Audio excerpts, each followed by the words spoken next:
Hey guys, today I have a pluggable Bluetooth adapter I want to show you. The reason I got this is because I have been having lots of problems with my Bluetooth on my old Windows 10 machine.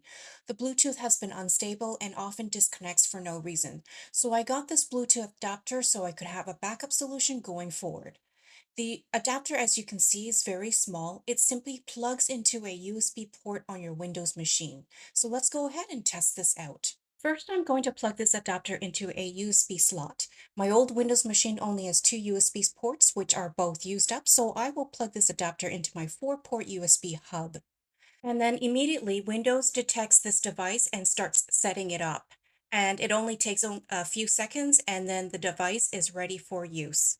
I'm going to open up my device manager next to show you my original Windows Bluetooth that I have disabled, since you can only have one Bluetooth device enabled at a time on the machine. This is my flaky Bluetooth that came with my Windows machine, and you can see it's disabled. And then this generic Bluetooth is the pluggable one, which you can see is enabled. My Bluetooth is turned off, so we're going to turn it on.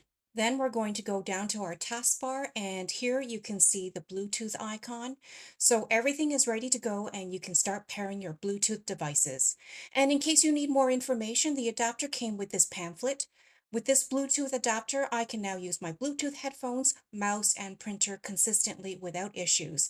In fact, it can support up to 7 simultaneous pairings, has a data transfer rate of up to 5 gigabits per second, and has a range of up to 40 meters. So I can actually connect more Bluetooth devices with this little adapter if I wanted to. And in fact, this also means I no longer need to spend hundreds or more to replace my old Windows machine just to get a good and reliable Bluetooth connection. I hope this helped.